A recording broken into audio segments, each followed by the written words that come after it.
So, hi Rebecca, it's lovely to have you today. To start off, would you like to introduce yourself to our listeners?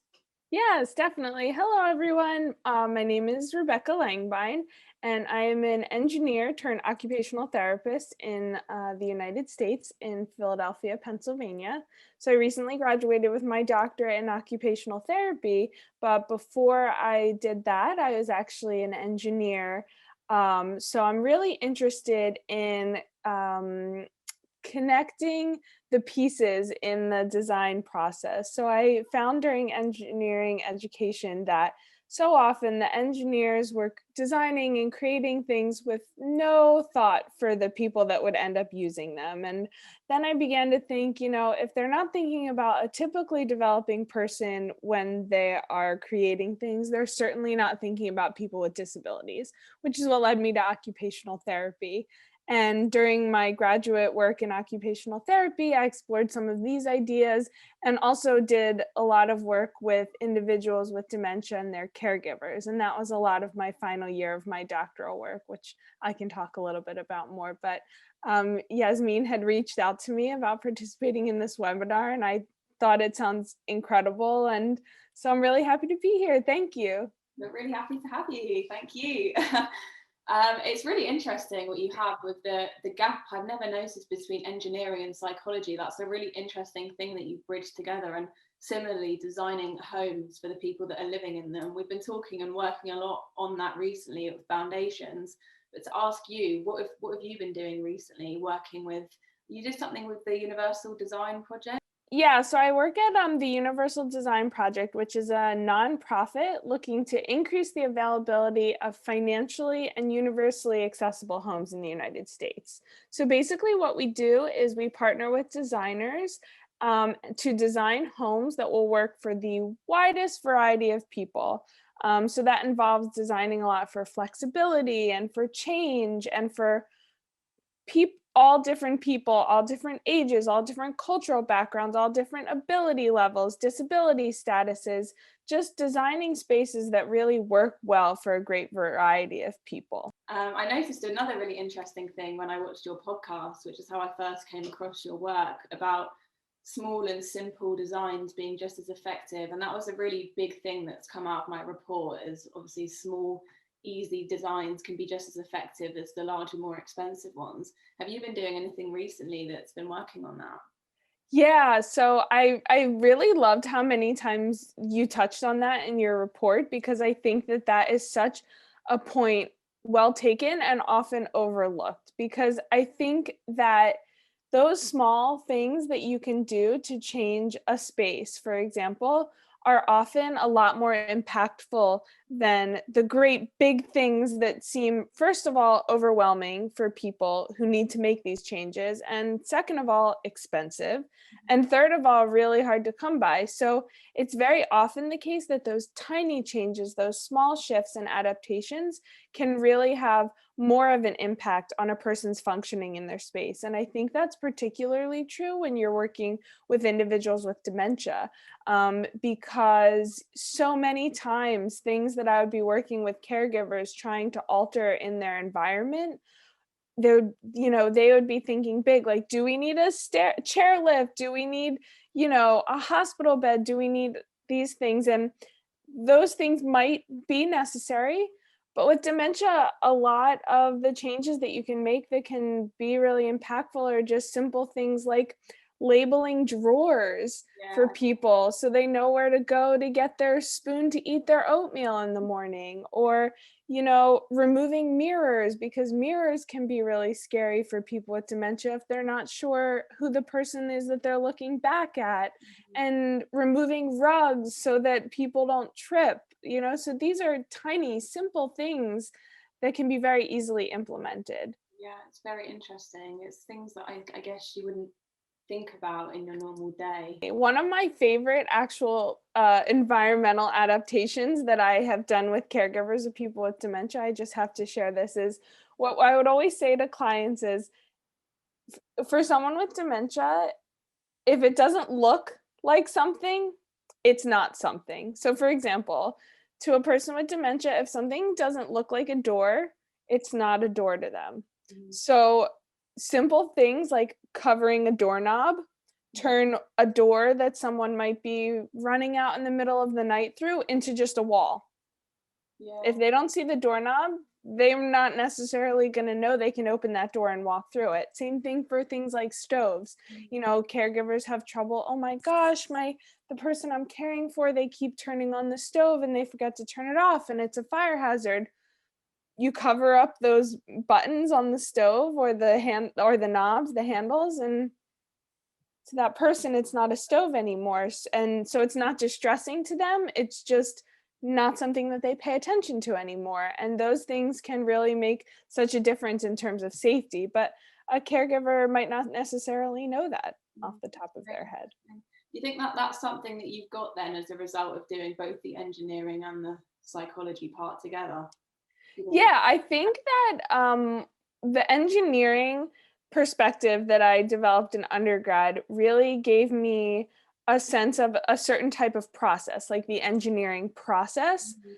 And then the occupational therapy piece really gave me an understanding of what we call an occupational therapy activity analysis, which is basically looking at a person in their environmental context and the task that they're trying to do, and trying to understand how those factors work together to allow a person to be successful or not successful in what they're doing, and how can you manipulate that cycle, Mhm. those three things, the person, the activity, and the environmental context, so that the person can be successful and fulfilled in the activity that they're doing. And I think that bringing those two perspectives together, they're very different. I think the activity analysis, occupational therapy perspective is very circular, whereas the engineering can be a little bit linear. But bringing those two different thought processes together and applying it to people in spaces is really, really my bread and butter. Like Yeah. that's what I really love. And thinking critically about a space and how can I manipulate or a technology and how can I manipulate it. And that really turns my engineering brain back on, especially when I'm designing things. What person-centered care and person-centered approaches mean to you? Yeah, so I also loved reading about that in your report. You know, you didn't use those same words that I might necessarily use, but I really liked the way that you spoke and wrote about the importance of considering the individual with whom you're working, and the cultural considerations and their personal context. And that spoke to me on a really meaningful level as an occupational therapist, because again, that's part of what's really important to what we do is understanding a person as a person in a context, a person who has a cultural background and their own habits and routines and rituals and things that are very personal to them, and taking that and knowing if I implement something, whether it be a therapeutic protocol or an environmental adaptation or an activity during a therapy session, and I don't think about who that person is and the cultural context and the personal context and their habits and their routines and their rituals, it's not going to work. It's not going to stick. So, really taking that person centered approach is critical if you want anything that you're implementing, whether it be a design, an adaptation, whatever, to be successful. And I think that that makes so much sense Mhm. innately, because if you think about, oh, I'm trying to implement an exercise routine, in the new year. If someone else tells you, oh, well, my schedule is I wake up at 4 in the morning and I exercise and boom, that's it. You do that. And you say, well, I have to be at work at 5 o'clock in the morning and I have an hour commute. I don't have time for that. That doesn't work for you. You have to figure out a way that it will fit in your routines for you. And so I think that's really critical about the person centered piece that you touched on. And I loved that. I completely agree with you. Do you have any examples in your work where you've used that? Yeah, so I think that it's a challenge when you're doing design work, to be person centered if you don't know who the person for whom you're designing is, right? Yeah. And that's where that flexibility in design is really critical. But working on an individual level with clients, I think that that is obviously critical. So, one example that I actually spoke about in my TED talk was working with a woman who required finger splints for a degenerative disease in her hands to prevent some deformities. But she really had no interest in wearing medical looking splints, which I totally understand. And she actually loved rings. Every day she was decked out in jewelry. She loved jewelry. She loved to accessorize. So we figured out a way to make a ring that functioned like a splint Oh, wow. that could be beautiful for her, and she would feel comfortable wearing. She wouldn't feel like she was wearing a medical device or a prosthetic. It was a very beautiful, just simple ring Mhm. that held her finger in place. And it's funny because now sometimes I see in stores rings that sort of look like that, and I think I would wear that. Yeah. That's pretty cool. And that's the cool thing, where it also kind of intersects with universal design. Mhm. Because if you think about that, okay, so if it's something that can be fashioned into a splint Mhm. for someone who might need it to prevent deformity, or I might see it in, Zara as something that is being marketed to me as something I could wear stylistically as a choice. That's an interesting That's so design that works inspiring, for a lot of things. yeah. Have you done anything to do with culture in your work? Yeah, so actually, I was thinking about you and speaking to you the other day in a conversation that we were having at the Universal Design Project with one of our designers. And we work with individuals called design advisors who are volunteers in our organization, who either have a disability themselves or are a caregiver for a person with a disability. And we ask them just feedback about different designs and their ideas, just to make sure that we're getting a really wide variety of people's feedback. And we were talking about the idea of dishwashers. And there are a whole host of different types of dishwashers that people can get. The typical dishwashers, drawers, pull downs, all of these things. And one of our design advisors said, I live in a kosher home. So I need, two refrigerators, two dishwashers in order to keep my plates and my food separate. And I said, that's an interesting design challenge. Like, how are you going to design a kitchen that has enough storage space, enough cabinetry, but also spaces within those cabinetry for those different appliances? And how are you going to make sure that that's financially accessible for a family that needs it? Because that's a lot of appliances and a lot of custom design. But that was a really interesting culturally based design challenge that I liked, and something I honestly hadn't thought of because it's not my experience. And that's the back to that person centered. And there was another thing about person-centered care that I took out of my report as well, which was the caring about the caregiver as well as the Mhm. person. I think that's a really important thing that we've been trying to think about more as well. Have you done any sorts of things with caring for the caregiver and supporting them? Yeah, absolutely. So most of my doctoral work actually was working with the caregivers as opposed to the actual individuals with dementia.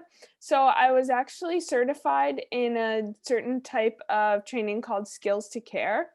And basically, that is a program that works specifically with caregivers of individuals with dementia to train them in skills for how to identify challenging behaviors that they're having with the person they're caring for, what could be triggering those behaviors, again, thinking about the person, the environment, and the activity they're trying to do, and then brainstorming strategies that could address those triggers and alter one of those three things Yeah. to make the challenging behavior less challenging.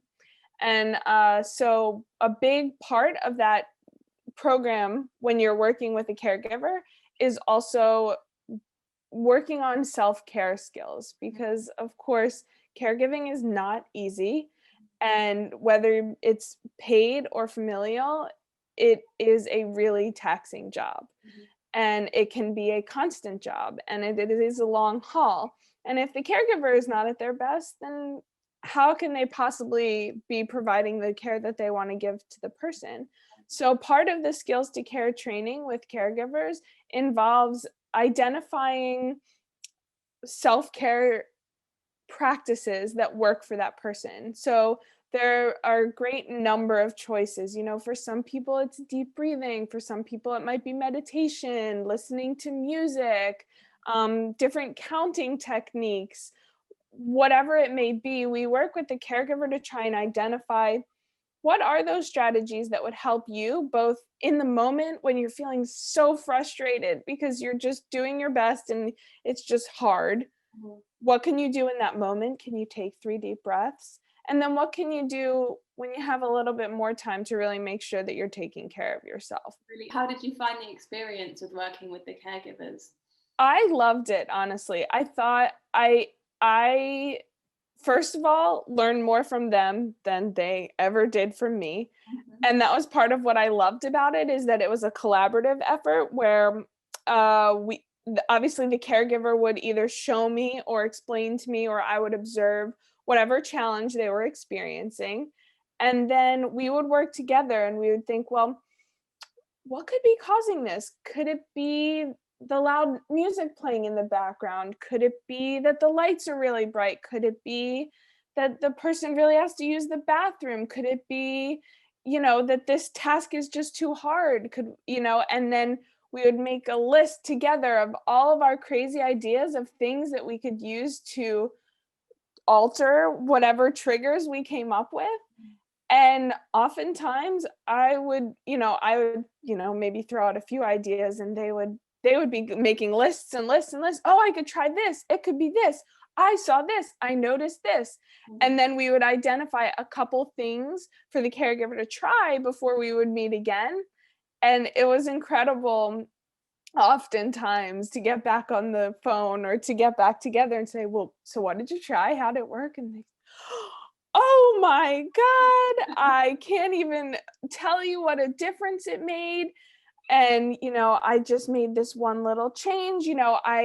I decided to put my mom in the passenger seat instead of in the back seat of the car. And she had no problem going to the grocery store with Really? me. So these Yeah. tiny, tiny shifts were really incredible for me to see in them because they felt really empowered. And we would track their frustration and their confidence in caregiving. Mhm. And it was really incredible to see how much more confident caregivers felt in their ability to manage the challenges of caregiving over the course of the program. And that was incredibly rewarding because obviously it was not my intention to work with them forever, but rather to help them build skills that they could use in all different situations with the person they're caring for. Because as you know, with dementia, things are always changing. And that was another thing that's come out of the report, is the need for agencies and places to be proactively training specifically for dementia so that they can work with their customers. What sorts of stuff have you done and what did it involve? Yeah, so that was perhaps the most salient takeaway for me from your report, perhaps because of my work. Maybe I'm a little biased, but I think that that is such a crucial need. And I know that from experience in working with one of the organizations for my doctoral work. I did a thorough needs assessment to understand what it was that this residential facility needed in caring for their aging individuals. And it became really obvious that they needed staff who were better trained in working with people with dementia because they had residents that had been living there for many many years and now they're developing dementia, and the caregivers are saying, I've known this person for 20 years and they've never done this before. I don't know what to do.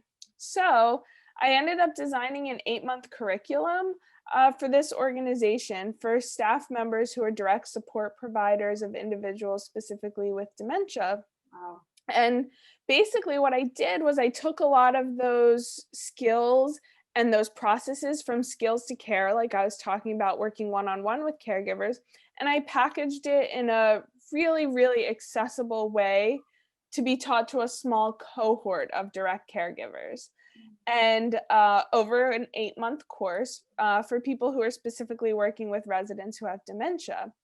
And it basically went through a lot of those same steps, observing a situation, how to analyze that situation, looking at the person, looking at the environment, looking at the activity, trying to see what could be going on to make whatever is happening, whatever challenge it may be, occur, and then brainstorming ways that you can alter that. And so it was a lot of hands-on training in that curriculum where they would get scenarios and they would try and pick out what could be going wrong. And we made case studies. And the culmination of the curriculum was that in each caregiver going through would actually select a client with whom they were working and do their very own case study, pick something that was really challenging with that person and really dissect it, really, really deeply dissect it and try and come up with some things to address it and then present it to the cohort.